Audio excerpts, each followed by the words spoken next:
Hello and good evening, everyone. Um, Tonight is the yahrzeit of the Rebbe Blemelech of Lizhensk. Um, Zchus Egen Aleinu, Bezat Hashem. The shir is dedicated Leilun Nishmas Rebbe Blemelech and Leilun Nishmas Reb Chaim Kanievsky, Zatzal Livracha, and Biskashos to Rabbeinu HaKadosh. It is not a bina. I don't even know how to call it. I had a dentist appointment on Monday, and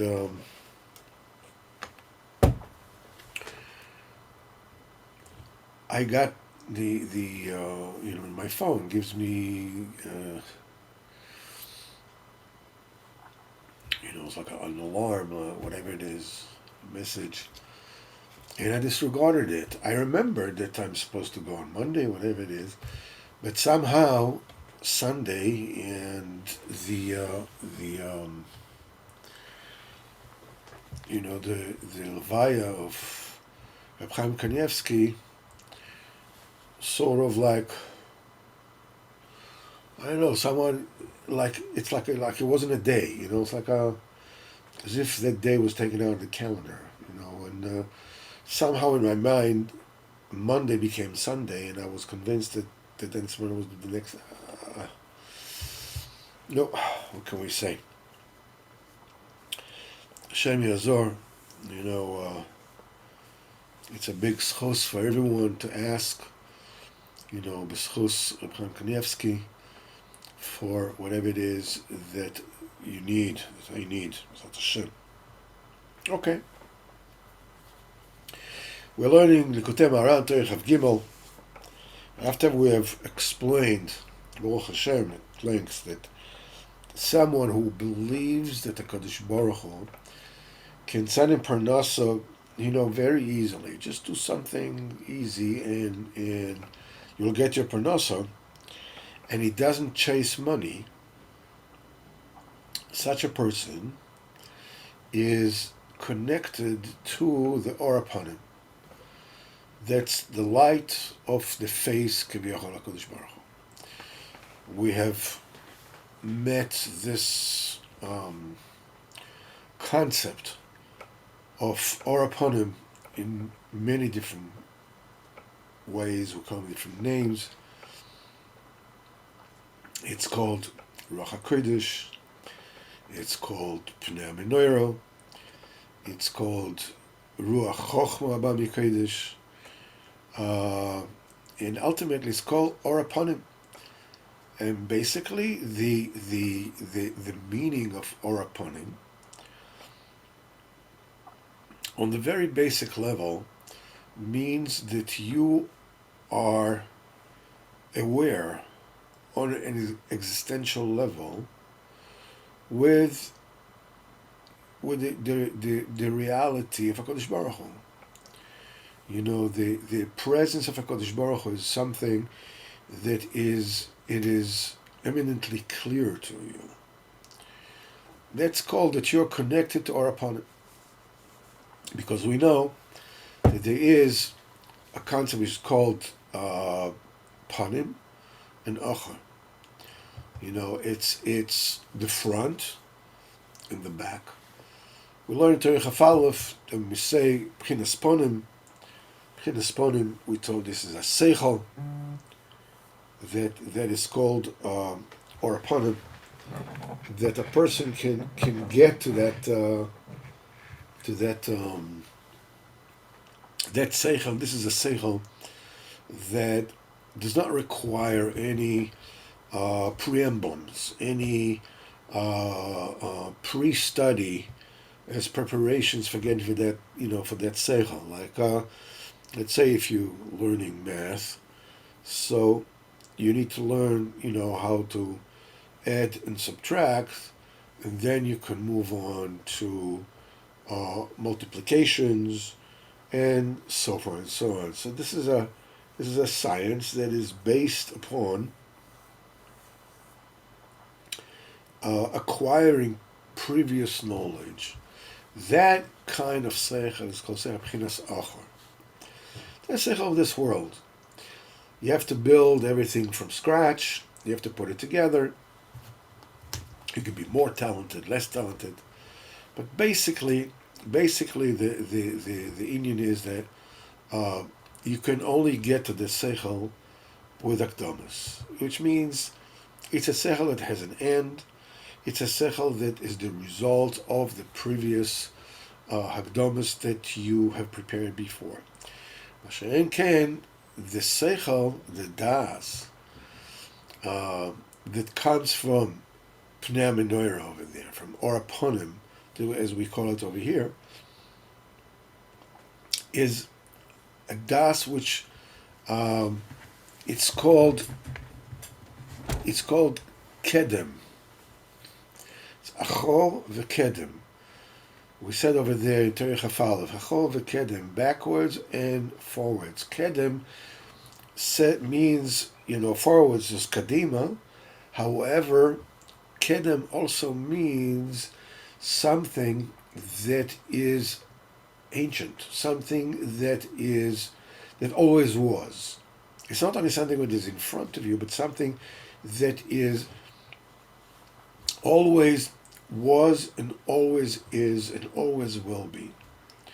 In other words, it's not a seichel that is talui in you building hakdamas to figure out the seichel, but it's a seichel that you build, the kelim that you build for that are not professional kelim, like in math or computer sciences or anything,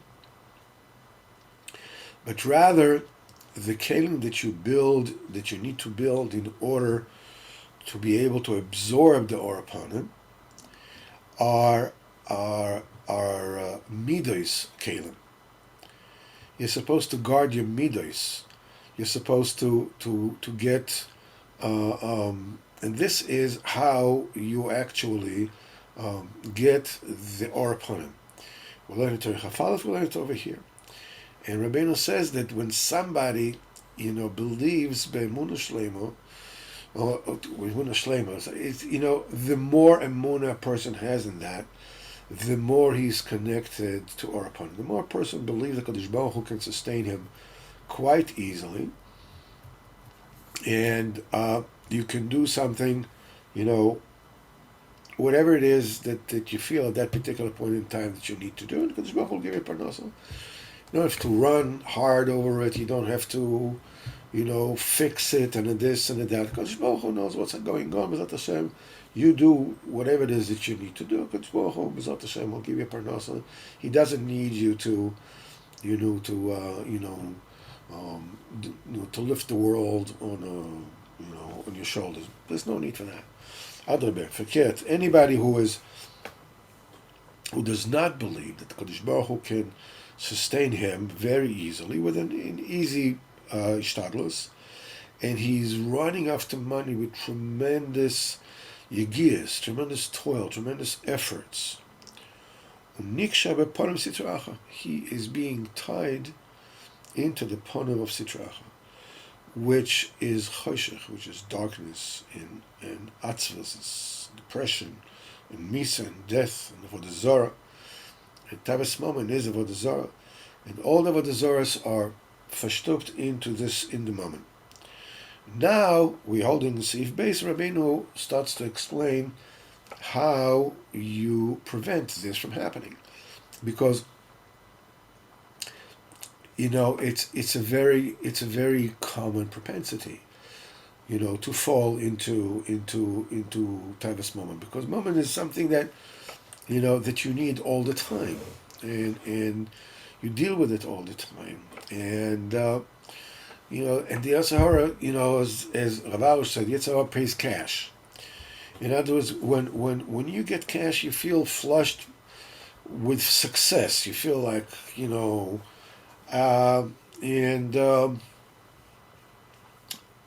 it's not an easy thing. It's not a small thing, to withstand it. So you need a keli, something that will help you. A person needs something that will help him to get away from, to be saved from greed, from taivas moment. Let me say it as follows: V'da shel de tikun bris kodesh, unitzol miponim sitra acha. By moral purity and staying away from immorality, a person is zeichet to be rescued from greed, and he's zeichet to believe that Kadosh Baruch Hu can serve him quite easily, and he doesn't bother to run after money with great efforts. Ki alidei dam bris, because it is through the dam bris, the blood of the covenant. In other words, tikkun bris. Nisaken dam nida, that corrects the inyan of dam nida. Dam nida is a tumor that is very severe, and there are certain halachas lagabe tumor that has to do with tumas nida that far exceeds other tumors which are more severe than tumas nida. That there's certain kind of humors that have to do with dam nida, because dam nida is basically taivas moment. This is what it is. We learned before that taivas moment is equated to all the avodah zaros in the world, and we said that avodah zarah has the same halacha, the same din as nida. That avodah zarah is metame, has this unique tumah quality about it, that it is metame anybody who carries it. Usually, sometimes it's even if it doesn't touch you, or if there's a heset or whatever it is, if it sits on it, avodah zarah, if a person cares about the zarah, it's metamim like a tumas nida. And so we said this is what we said, that this pchinas teveli nidu. This is we said later on. Let's just take a look here. This is to say why, this avodah zarah is that Yaakov Avinu came to Shechem. Shechem were deeply in mammon. They were into greed. They were into kikul abris, obviously.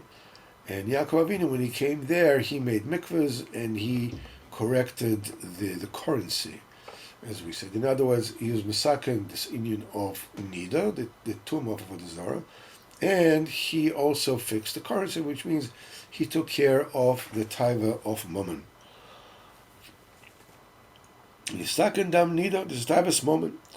Shekatuv, this is also alluded to in the pasuk, Moshe Kosov gam bedam brisech, also in the blood of your bris. In other words, it is through the bris. Shilachti asiraich mibor, I freed your prisoners from jail. But the specific word that it used over here, we spoke about this before, is bor. Bor is basically it's a hole in the ground. This is where it used to be in the olden times. In the way that they kept prisoners. Is they kept them in a hole in the ground. This is how they did it. Bor is over here in the pasuk apipshat. It means jail, but the word bor is not incidental. It says the Kodazor bor da tchol. Tchol is that aver in the body of a person, which is, and Malchus the Klipa. That's the bor. Bor is Malchus the Klipa. And it is filled with snakes and scorpions. As we said, like Yosef HaTzadik, when his brothers threw him into a hole, so a bor reik ve'em b'mayim, and the hole is empty, it has no water in it. Rashi says, why does the Torah says ein b'mayim? If they said that the bor is empty, obviously it has no water in it. So Rashi says the Torah comes to tell us that water it doesn't have, but snakes and scorpions it does have. So over here we see the two sides of a bor. Bor b'kedusha is something that holds water. Bor b'tuma is a cavity that holds nechoshim ve'akromim. And the Tchol Guf brings more shchor and sadness. And let's see here in Tikkun Azar, the body has 4 biles, and the black one, the more shchor, comes from the Tchol. And the Bodat Chol, that brings about more shchor, which is greed, Taivas Momen, which is bitzavon tochlena. Greed means that you eat your bread in sorrow. You go, basically, you're working, you are under the yoke of working. This is on the pasuk of Adam Bris, through the Tikkun Bris, through being pure.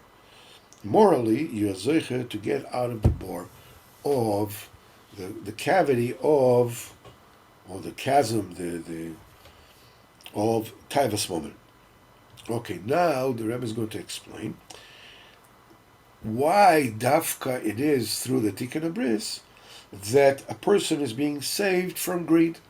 What is it about Taivas Momen that has the koyach to bring you out of greed? He says, Ki bris hu melach. Salt is a very unique substance. We all mentioned already once before. We said salt is something that never spoils. Salt is something that in and itself is bitter, but nevertheless it sweetens all the other flavors in the world.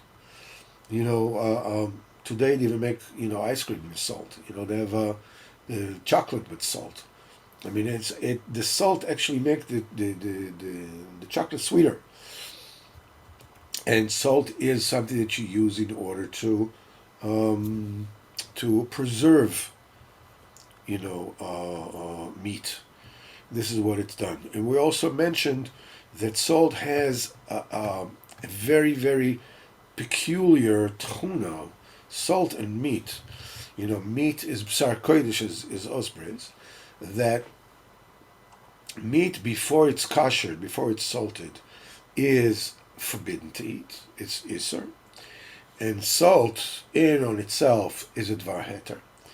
But when you mix them together, when you salt the meat, and afterwards, obviously, you wash it off, what happens is that the meat that was osir becomes kosher, becomes mutter, and the salt that's now soaked with blood becomes osir. So this kind of reversal does not exist in any kind of two foodstuffs. So this kind of salt is a game changer. You can say that. Bris is a pchinas melach. That what? The mamtik merirus veitzovana parnasa. What salt does, salt sweetens the bitterness and the depression of parnasa. It says in the Zohar, ilmalei milcha, if it wasn't for salt, the oilam would not, the world would not be able to sustain the bitterness of practically anything in the world. If it wasn't for the power of salt, really the taste of everything in the world would have been, bitter. The world itself would be bitter. And the melach signifies the sphera of the Yesod, which is obviously the cornerstone of holiness. Was taken a bris. And when a person has taken a bris, that sweetens the meriris, the bitterness of the parnasa. And this is, and a parnasa is the food, right? And salt is the thing that sweetens the food. Food is the cornerstone of Taivas Mammon. Because a person needs money in order to buy food. A person needs money, basically to get along in life. And as the Gemara says, Kol all amal ha'odam lefiu. All the toils that a person toils in this world ultimately finishes up in his mouth. Lamai said, eating is the one thing that a person needs on a constant basis. You always need food. I mean, clothing, Seder, you need clothing all the time, but you buy them, you get them once, and Seder, they last for a while. Same thing with shelter. Yeah, a person absolutely needs shelter, but once you have a shelter, Seder, when you don't have to, go bigger house, whatever it is that, whenever the excess becomes, it's when the money, is straying from its role of enabling you what you need in order to exist in this world, undistracted and serve HaKadosh Baruch Hu on entire.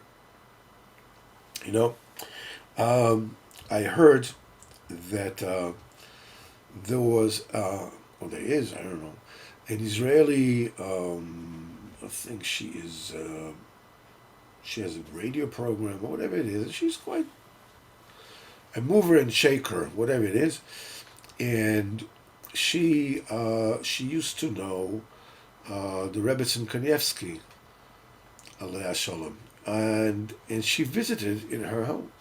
Now, the kitchen in the Kanievsky household was tiny. It's probably smaller than your foyer, and it mamish tiny. It was a little thing, little that, and that's it. The refrigerator was old, probably wasn't changed, I don't know for how many decades, and whatever it is because no more is not necessary. And she couldn't get over it. It's somebody that sort of like mapped out the different Haredi Gdolim.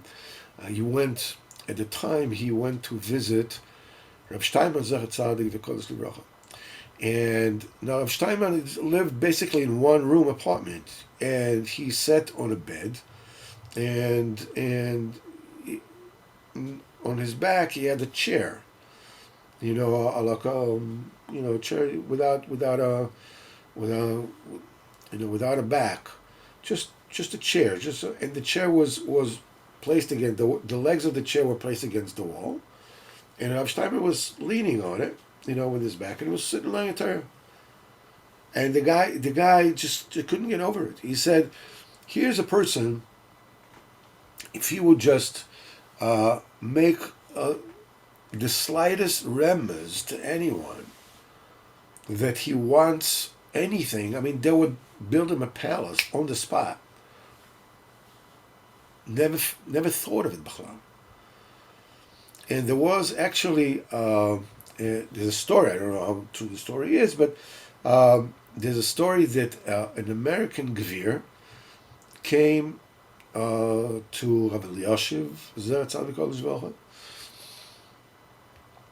and told him that he will gladly give Rav Eliashiv $1 million. At the time, it was more than it is considered today, but nevertheless, $1 million. And in return, the only thing he wants is to be able to have access to Rav Eliashiv. Whenever it is he needed it, so he'd be able to have like a preferential, to be able to, move to the head of the line. So Rav Eliashiv said, "What do I need $1 million for?" And he says, I need the minute that you have to take from me more than I need your $1 million. Not interested. The Stipler, the father of Chaim Kanievsky, there is a Judaica artifact.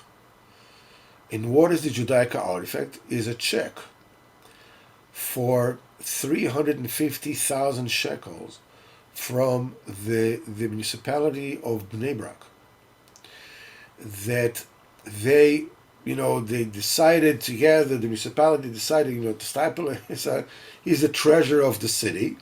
So and he was, he was writing Sfarim and he was putting Sfarim together, and he was selling Sfarim. Basically, that was his life's work, and they wanted to give it an endowment of 350,000 shekels. At the time, it was like $1 million. It was a lot of money, and the Stapler returned the check. In fact, it wasn't that long before he passed away, but he returned the check, and he with the check, he put in a letter, and he said, "Thank you very much. I don't want the money. I'm not poor. Baruch Hashem. I have whatever it is that I need. I don't pay taxes because Talmid Chacham is part from paying tax. Somebody who's Isaac B'Torah is part from paying taxes. And I don't need it," and returned it back. And today it's a Judaica. You can buy it for a lot of money. Obviously, how money absolutely meant absolutely nothing, because the minute is Melach Olam, there's Bris Melach Olam. The Melach has to do with the food, excess food, too much food, too much house, too much clothes, too much cars, too much this, too much that. Is Pgam Bris. It becomes you're making the food more bitter. In other words, if you take how much food that you need, to have a meal, and how much salt do you need in order to salt that particular food to make it edible, then you need a certain kind of amount. What happens if you take more food and more food and more food? The salt is not going to sweeten that food. That excess, the excess is not going to. The same thing is over here. It's the Gamma Bris. The minute that a person is not Shomer Bris, it leads to Taivas Momen.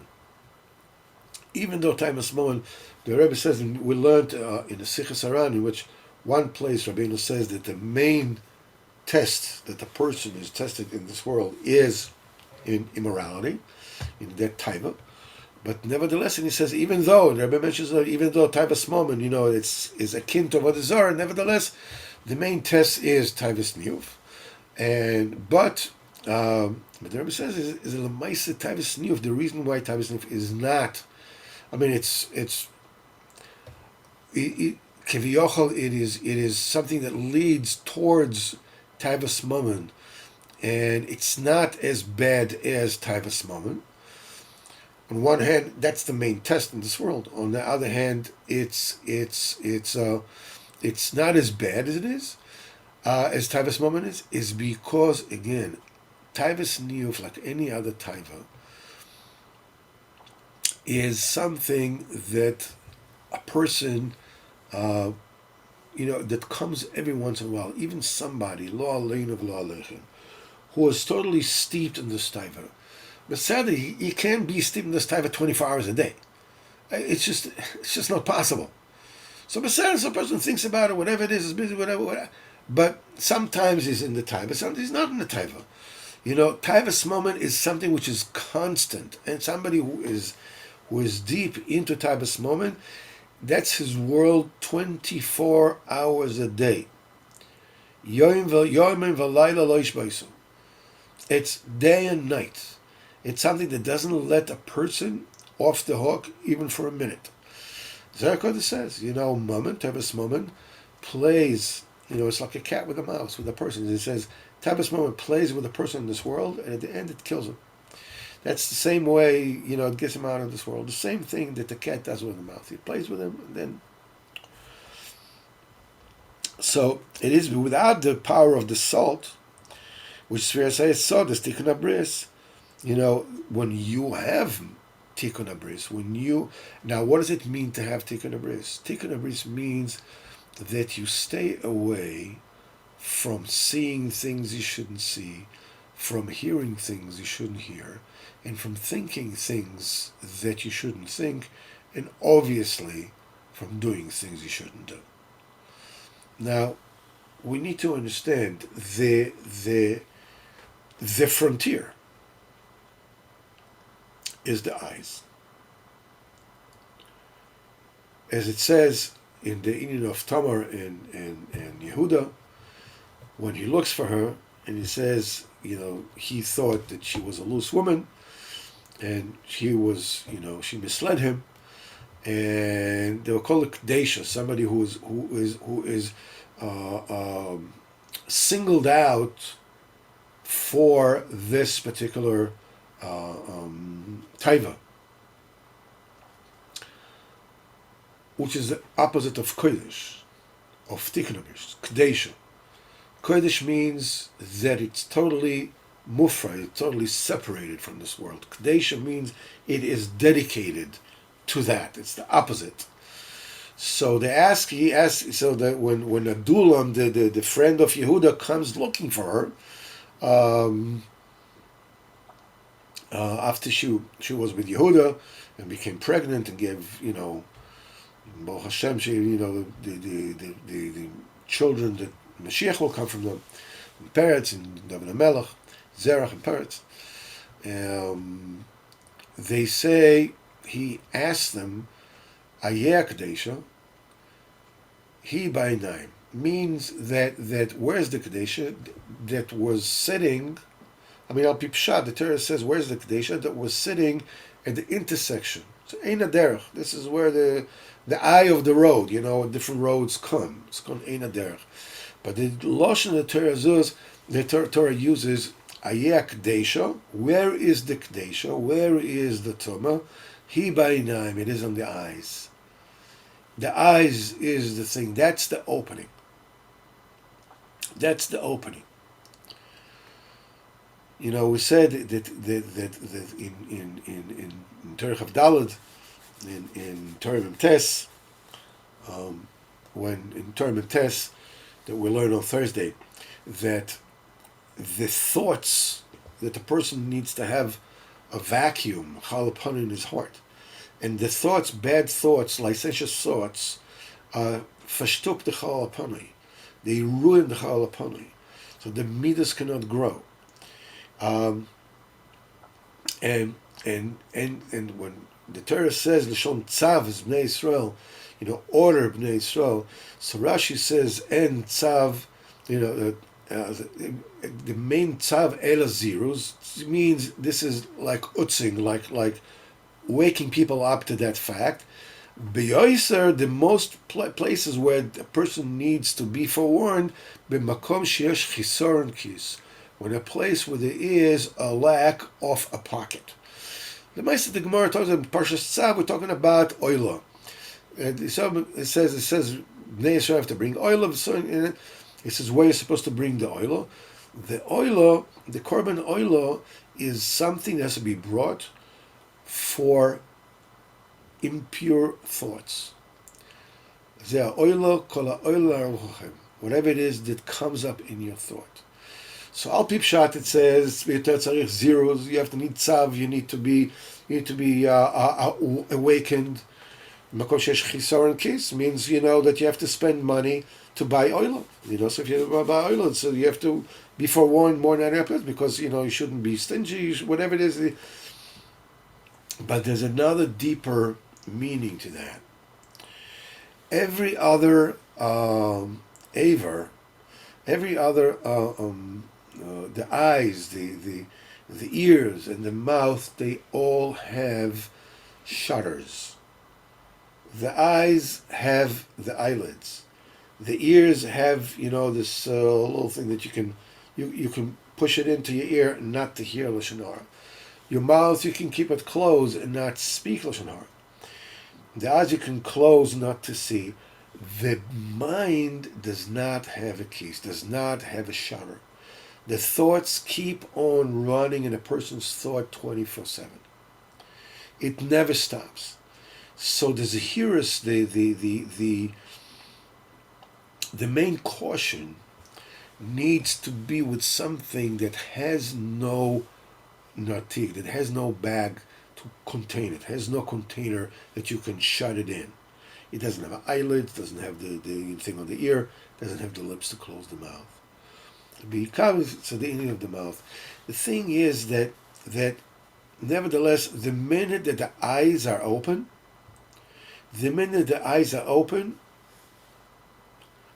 Ayak Desha, where is the tumah? Hibainaim. It is in the eyes. When a person opens up his eyes to this world, the world rushes right in. So the Rebbe says, a person needs to, a person has to shut his eyes from seeing bad, because open eyes are the road to perdition, literally. You see what you're not supposed to see. Afterwards, everything else is an uphill battle. Not to think, not to covet, not to do, or whatever it is that you do. It all starts with the gates to the soul, as they're called, are open. They are open, good luck with the rest. Nevertheless, we know from Rabbeinu, from Reb Nosson, that it doesn't, obviously you're supposed to keep yourself clean completely. Not to look when you're not supposed to look, not to hear when you're supposed to hear, not to say when you're not supposed to say, not to think when you're not supposed to think. That's what you're supposed to do. Reb Nosson says in Likutey Moharan, it says, even if you find yourself already thinking, and this is a lot more realistic for somebody like me, when you find yourself, my thought already took me to places where I really shouldn't go. Rabbeinu says in Sichos Aran that the thought is like a horse. When a horse strays off the road, you need to pull it back to lead it back to the road. The thought is the same thing. And Reb Nosson says, in Likutey Moharan, it says, when a person finds himself, Ilchos Mincha, I think, Ilchos Mincha Halacha Zayin. That's what I heard from Tzvi Cheshen. It says it's a huge halacha on Torah Memtes. It's almost a whole sefer in and on itself. And over there he says, if a person already finds himself that he didn't guard the eyes. What can you didn't. You should have and you didn't. Fine. And you find some your thoughts are taking you, along the road, of fantasies and all kinds of cravings. It also says, stop right where you are. You're in the middle of the thought. Stop. Right then and there. Because the Yetzer Hara wants to tell you, you can't stop now. You're already into it. You're already into the road. Forget about it. Just, let it next time. No next time. Right now, stop, stand. Ve'atzas Hashem, and the Eitzah of Hashem, He samod. Stand. Stop. Remain stand. Don't continue. Yeah, but it doesn't matter. Just stop. Shut up in your mind. The Rebbe says it's a huge thing to do.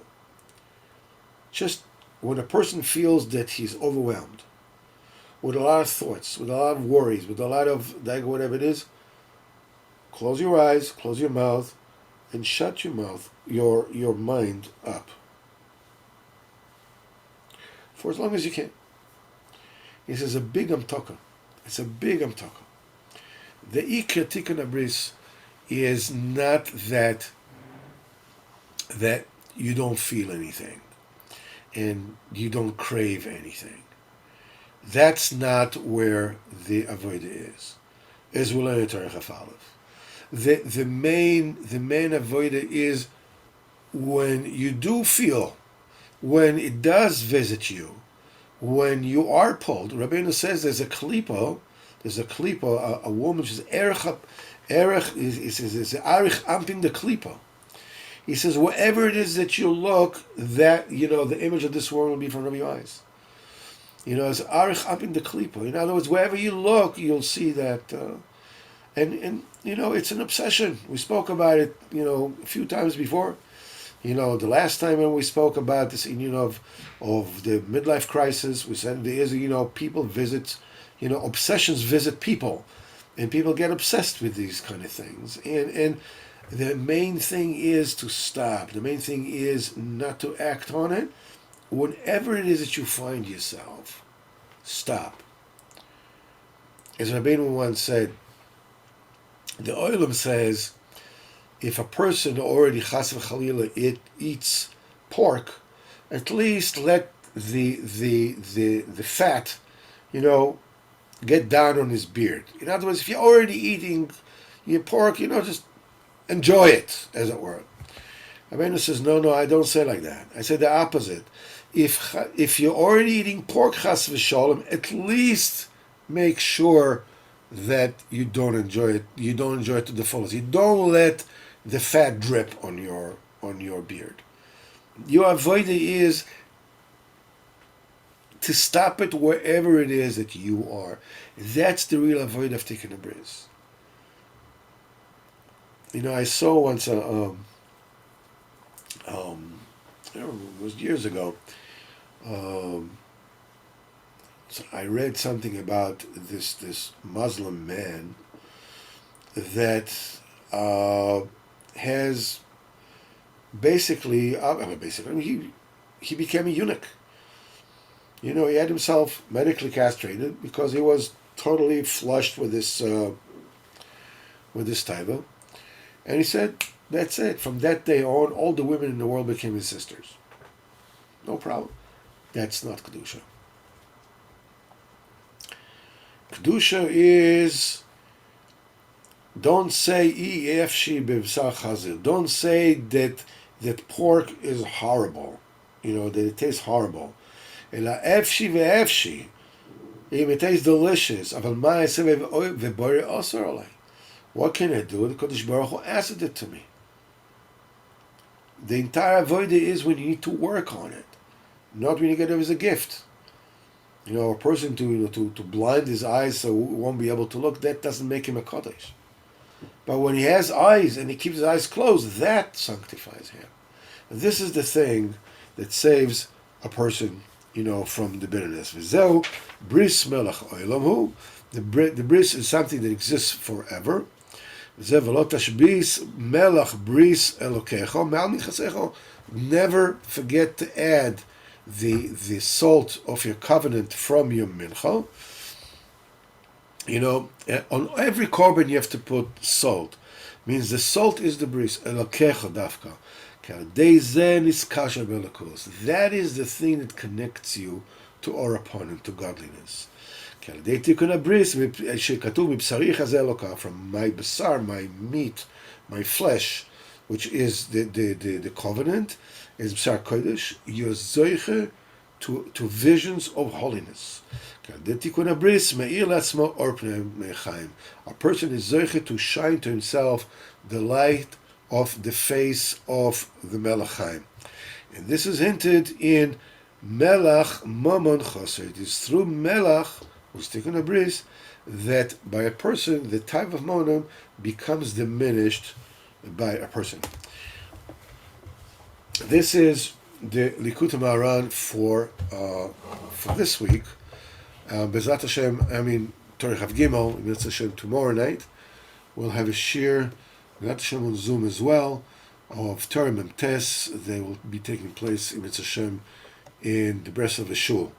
Kodesh Baruch Hu Bezrat Hashem should bless all of us b'schus of this Dvarim Neiroim that we learned, Sus Rabbeinu HaKodesh, and b'schus Reb Shmaryahu, Yosef Chaim Kanievsky, Zecher Tzal Livrocha. Kodesh Baruch Hu memale all mishalos libchem, libi, and all of us, l'tov l'bracha, and be zoche Bezrat Hashem to see bevias Mashiach Tzidkenu b'mehera b'yameinu amen.